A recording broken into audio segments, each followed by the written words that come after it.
everybody. Welcome back to Tech Sheck. And once again, we bring you very interesting stories from the Pakistan tech ecosystem.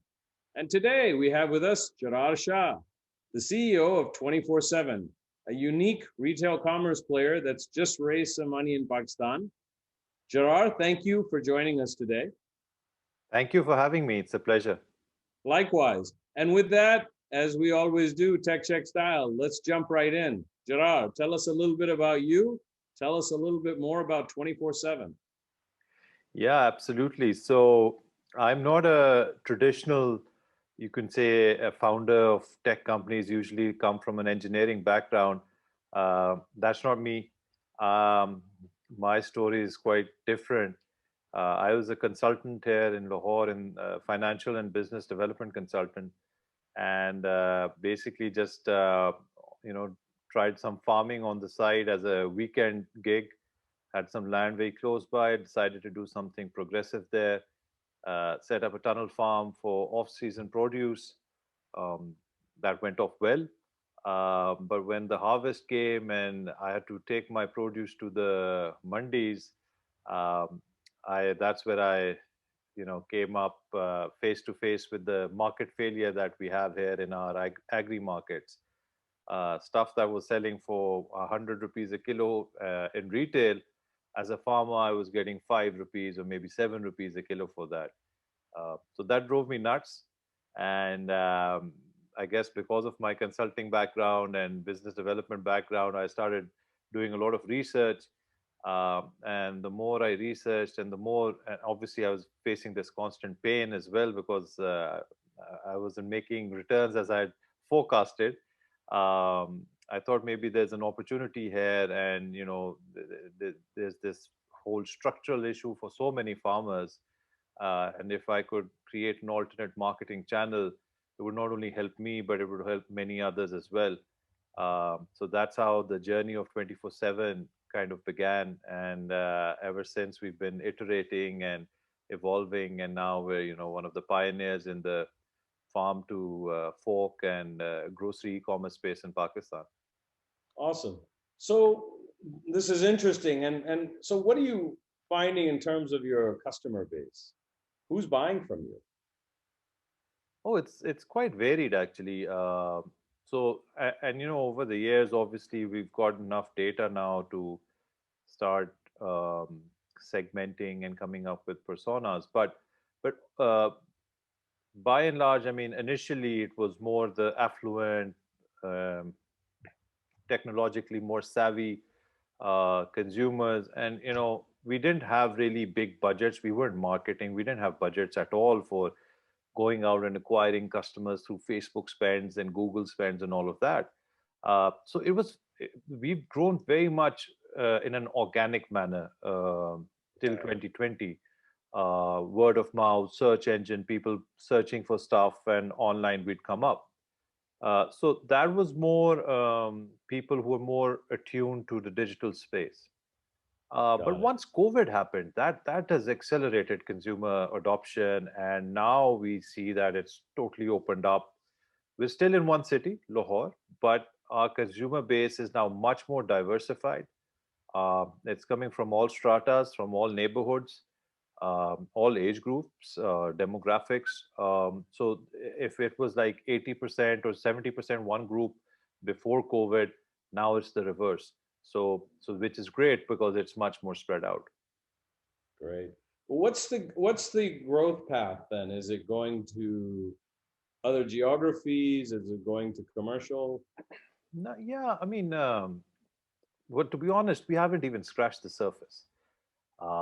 We hardly anyone. I mean, we've just raised some money, and obviously, this space now post COVID is becoming much more bigger.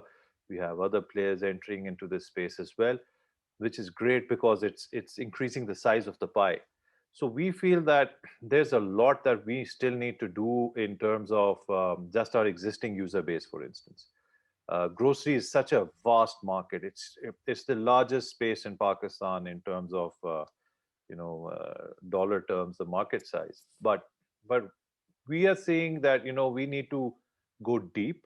not go very horizontal and expand into other cities with a very limited product offering and limited value proposition as a result. So we're going deep, and then obviously we'll see growth through that by enhancing the basket size, giving more offerings, product offerings, service offerings to our existing users, and then obviously for sure, I mean, replicating this from Lahore to other cities geographically, and then even maybe even some B2B channels when it comes to our farm to market supply chain. Cool.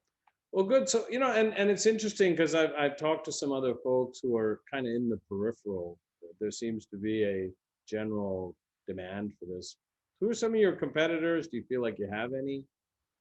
No, no, for sure. We do have competitors. I mean, I would say, so we've been at it for since 2016. So we're one of the pioneers who are still standing, so to speak, in this space. So we had a Got few other players, but unfortunately they bowed out. Uh, but I would say there's no nationwide player. I mean, everyone is like probably in one city, or maybe there are a couple of players who are now in two cities. So there would be a Hummart in Karachi, who would probably be close to us in terms of the product offering and business model uh, to a certain extent. Right. They're not very big in the fresh produce side, but on the grocery side. Then Mandi Express would be someone who would be in the fresh produce side, but their emphasis is more fresh produce and also B2B. So not that much D2C as far as I am aware.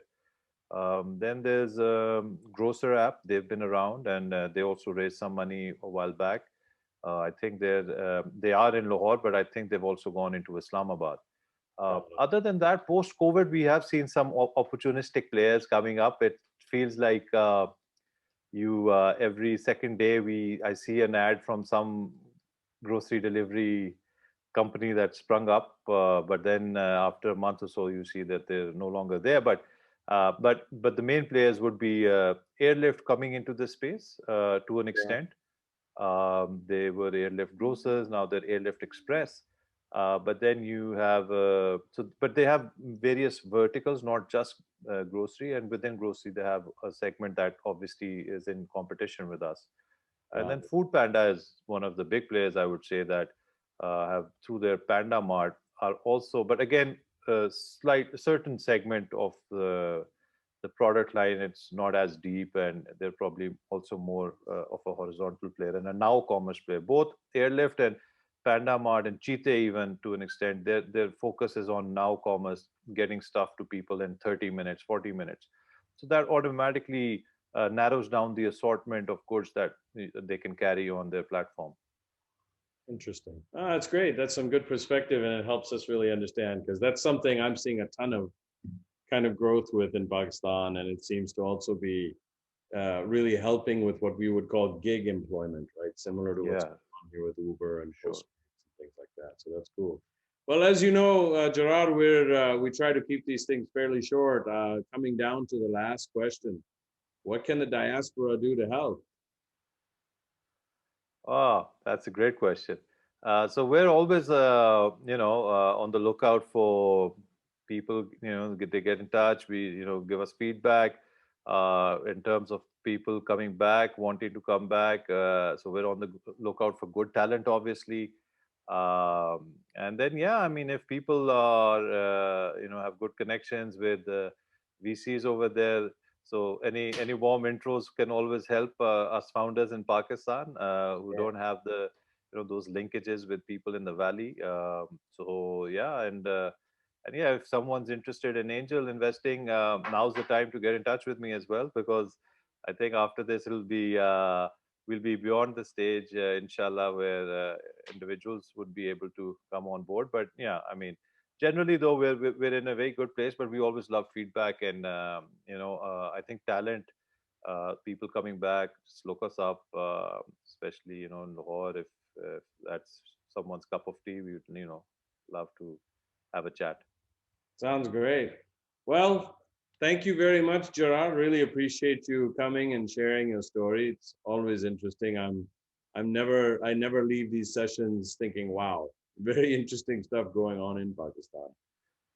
It's an absolute pleasure, and thank you so much for taking out the time and having me on. No, my pleasure.